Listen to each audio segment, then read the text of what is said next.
शिक्षा का सबसे लोकप्रिय अंश धम्मपद माना जाता है।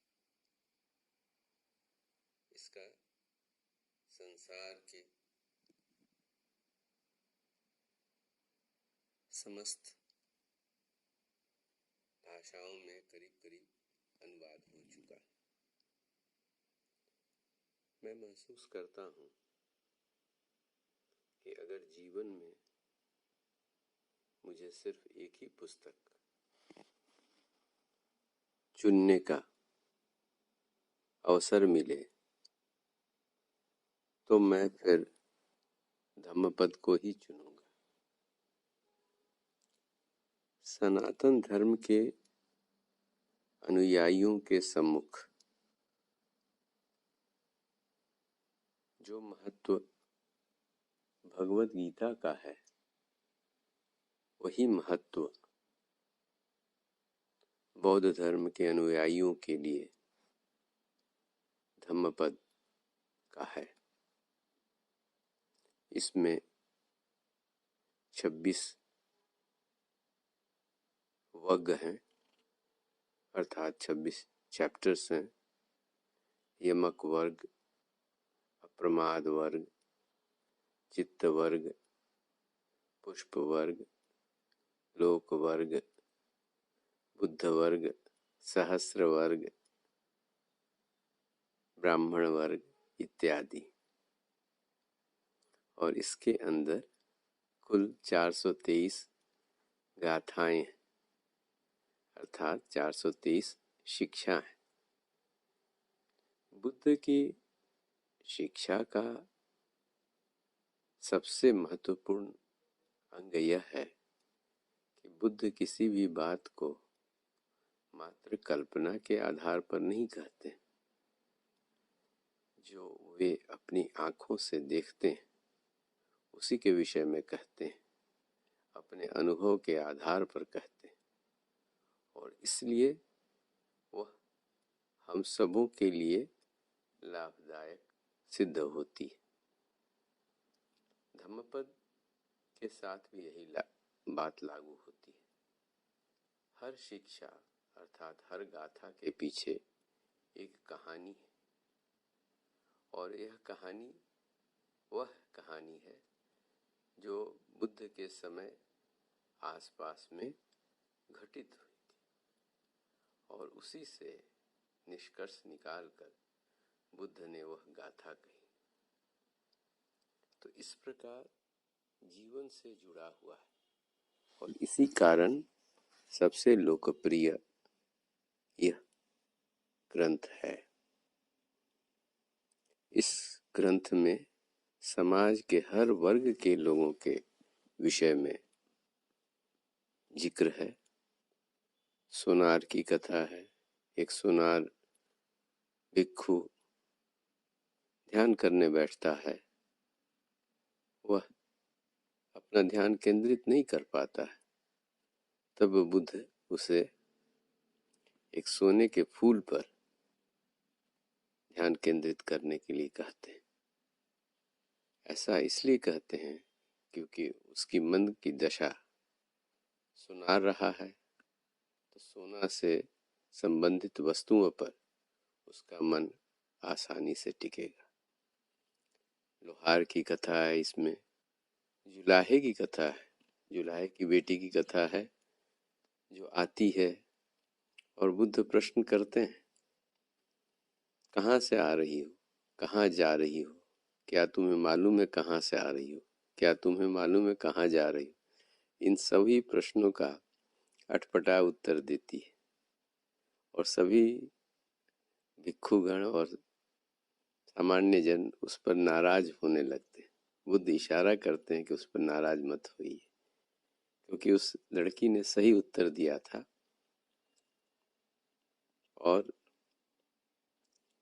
इसी प्रकार किसान की कथा है। एक किसान बुद्ध को अपना मित्र मानता है और कहता है कि मेरी जब फसल उगेगी तो मैं उसमें से आपको जरूर बांटूंगा। बुद्ध जानते हैं कि जिस समय फसल काटने का समय होगा वह फसल काट नहीं पाएगा, क्योंकि तूफान आएगा और सारा सारी फसल खराब हो जाएगी। मछली पकड़ने वाले की कथा है।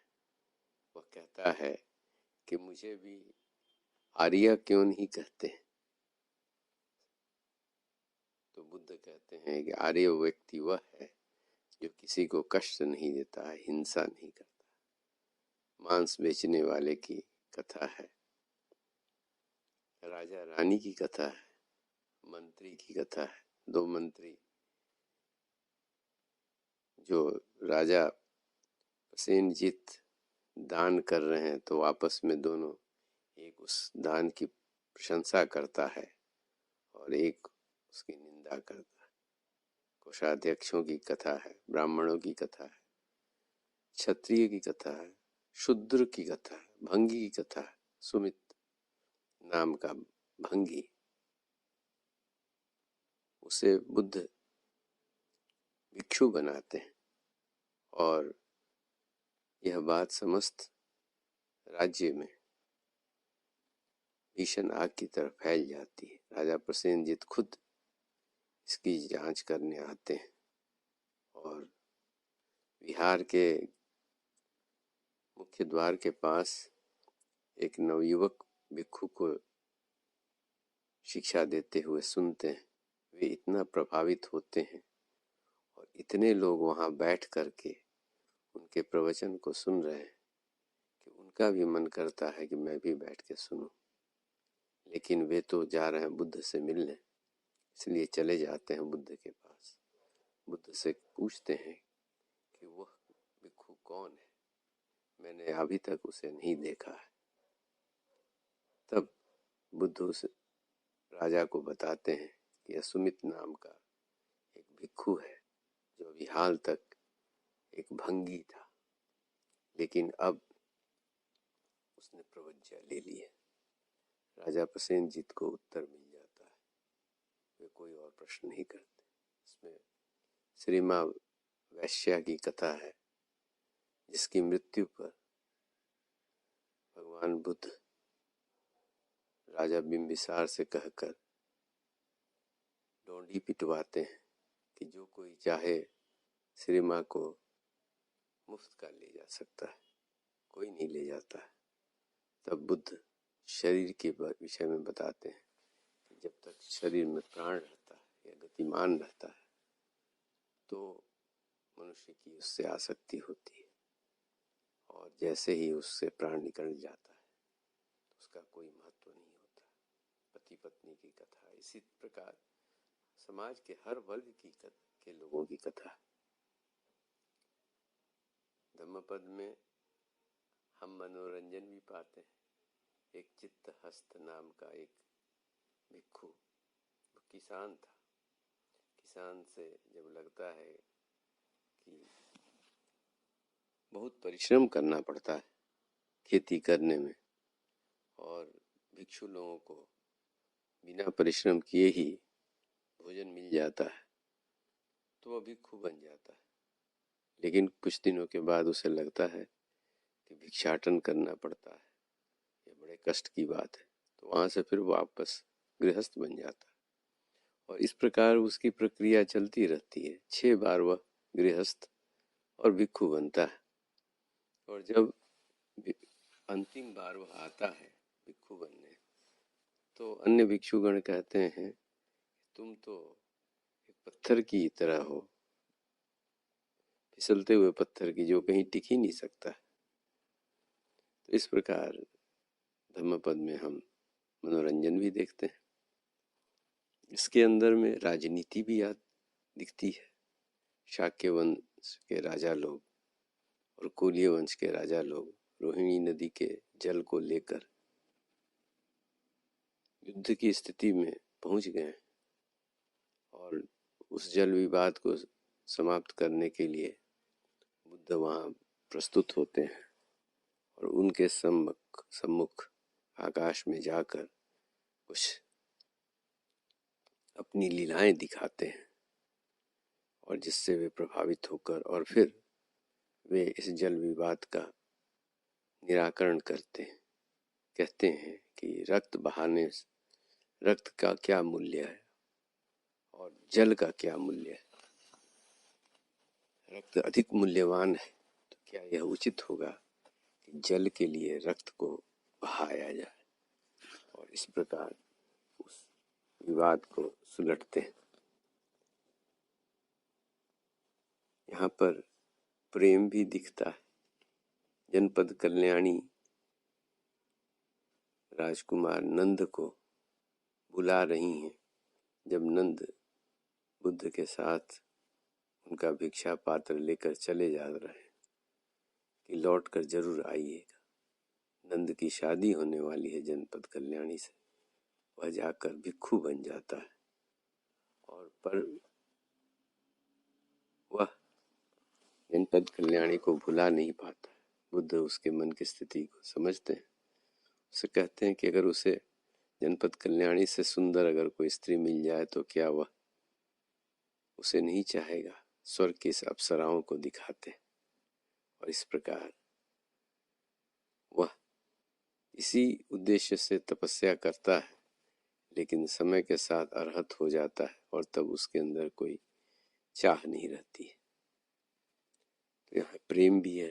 परम दुख की पराकाष्ठा देखने में आती है। पटाचारा की कथा, उसका पति मर गया, दो पुत्र मर गए, माता पिता भाई सभी मर गए। परम दुख में वह नंगी घूमती है श्रावस्ती की गलियों में और वहां से बुद्ध के प्रवचन को सुनने के बाद उसमें होश जगता है, भिक्षुणी बन जाती है और अंततः अरहत बन जाती है। धम्मपद में षड्यंत्र देखने को मिलता है। जिंचा नाम की युवती बुद्ध को बदनाम करने के लिए अपने पेट पर लकड़ी के टुकड़ों को बांध कर आती है और कहती है कि तुम्हारी संतान मेरे पेट में। समस्त सभा के सम्मुख उन्हें चुनौती देती है कि तुम मेरे जीवन यापन के लिए पैसे दो। उसी समय कहानी आती है कि स्वर्ग के देव चूहे का रूप धारण कर आकर उसके कपड़ों में घुसते हैं और रस्सियां काट देते हैं। वह लकड़ी गिर जाती है और दौड़ती है, भागती है, धरती फट जाती है क्योंकि उसने इतना बड़ा लांछन लगाया और वो उसमें समा जाती है, नरक लोक को चली जाती है। इसी प्रकार सुंदरी और मागंधीय भी बुद्ध के विरुद्ध षड्यंत्र करते हैं। देवदत्त की कथा आती है जो संघ में फूट डालने की चेष्टा करता है। इस प्रकार वहां नाटक भी दिखता है। तो ये सारी चीजें इस पुस्तक में हैं और इसीलिए यह पुस्तक बहुत ही लोकप्रिय है। बुद्ध की शिक्षा की एक और सबसे बड़ी विशेषता है कि वे शिक्षा को मात्र शिक्षा के रूप में नहीं देते। उनके अनुसार अध्यात्म की यात्रा 80% व्यावहारिक और मात्र 20% ही सैद्धांतिक है। और यही कारण है कि जब वे गृहत्याग महाभिष्क्रमण करते हैं और गुरु अलार कलाम के पास जाते हैं और कुछ ही दिनों में सब कुछ प्राप्त कर लेते हैं जो गुरु जानते थे, तो फिर वहाँ वे टिकते नहीं और गुरु से आग्रह करते हैं कि मुझे अपने अनुभवों के आधार पर जीवन के सत्य को जानने के लिए, दुख के कारणों को जानने के लिए जाने की अनुमति दें। गुरु अनुमति दे देते हैं और वहाँ से वे रामपुत्र बुद्धक रामपुत्र के यहाँ जाते हैं और वहाँ भी यही बात होती है। गुरु चाहते हैं कि भिक्षु सिद्धार्थ उनके आश्रम में ही टिक जाएं और आश्रम का कार्यभार संभालें, लेकिन भिक्षु सिद्धार्थ सत्य की खोज में वहाँ से फिर निकल जाते हैं। तो सारा का सारा वे अनुभव के आधार पर ही जानना चाहते हैं। कहीं से किताब की पढ़ी पढ़ाई बात, सुनी सुनाई बात, वो उसे वे सेकेंड हैंड ज्ञान मानते, दूसरों का ज्ञान मानते।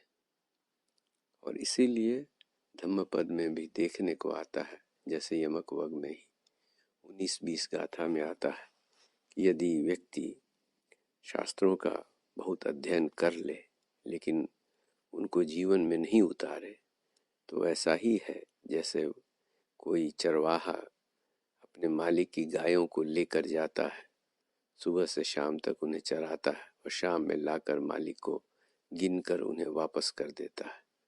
उसे उन गायों से न तो दूध, दही, मलाई, मक्खन या छाछ मिलता है या और न कोई दूध की सामग्री मिलती है।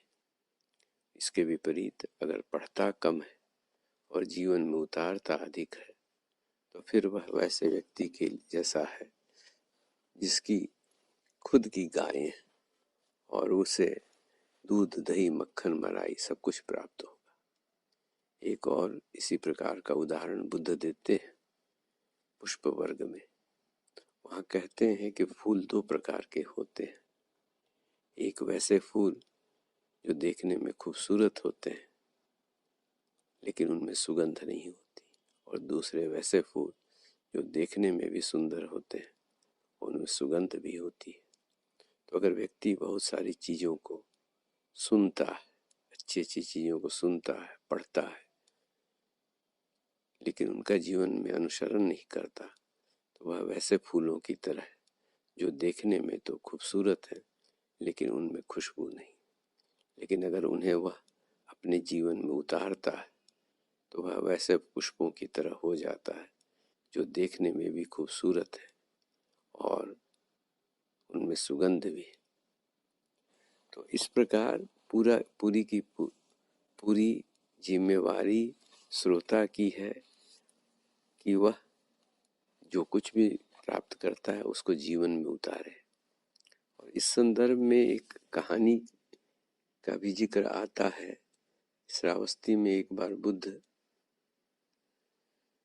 के सभा में एक युवक आया और आकर जब बुद्ध अकेले थे तो उनसे कहा कि मैं आपके प्रवचनों को पिछले 3-4 वर्षों से सुन रहा हूँ और अनेक लोगों को भी देखा है जो सुनते रहे। उनके चेहरे के हाव भाव को देखकर लगता है कि उन्हें बहुत कुछ प्राप्त हुआ, लेकिन मैं भी 3-4 वर्षों से सुनता रहा हूँ, मुझे कुछ भी प्राप्त नहीं हुआ। ऐसा क्या कारण है कि मुझे प्राप्त नहीं हुआ? बुद्ध ने उससे पूछा कि तुम बता सकते हो कि तुम कहाँ के रहने वाले हो? उसने कहा कि मैं मगध का रहने वाला हूँ। तो अगर यहाँ से कोई पूछे कि मगध कैसे जाना है बता दोगे? बहुत आसानी से बता दूंगा श्रीमान। यहाँ से प्रयाग जाना है, काशी जाना है, वहाँ से बोध गया जाना है और फिर मगध चला जाएगा। तो अगर किसी को बता दोगे तो पहुँच जाएगा। क्या कह रहे हैं श्रीमान? केवल बता देने से कैसे पहुँचेगा? चलना तो उसे पड़ेगा। तब बुद्ध ने उसे समझाया, मैं स्वयं निर्वाण के मार्ग पर चला हूँ, कई बार चला हूँ, और पिछले 3 वर्षों से मैं बता रहा हूँ किस प्रकार निर्वाण के मार्ग पर चला जाता है। अब अगर तुम उस मार्ग पर चलना नहीं चाहते हो तो दोष किसका है? तो इस प्रकार सारी की सारी जिम्मेवारी जो भक्त है, जो श्रोता है, जो पथिक है, जो इस मार्ग पर चलना चाहता है उसकी है। और इसीलिए बुद्ध समझाते हैं, अपो दीपो भव, अपना दीपक बनिए। बुद्ध की शिक्षा को 3 भागों में बांटते हैं। कहते हैं जिन्हें पिटक कहते हैं, त्रिपिटक। उन पिटकों में, पिटक का अर्थ होता है गुलदस्ता, तो उन 3 पिटकों में एक पिटक है सुत्त पिटक, और उसमें एक निकाय है खुद्दक निकाय। खुद्दक निकाय में ही 19 ग्रंथ हैं और उन ग्रंथों में एक ग्रंथ है धम्मपद। तो चलिए अब आगे हम धम्मपद के हर अध्याय का अध्ययन करेंगे और उम्मीद करें कि धम्मपद के अध्ययन के साथ साथ हम उनकी शिक्षा को अपने जीवन में उतारेंगे और इस प्रकार अपने लिए निर्वाण का मार्ग प्रशस्त करेंगे और समाज का भी भला करेंगे। बहुत बहुत धन्यवाद। नमो बुद्धाय।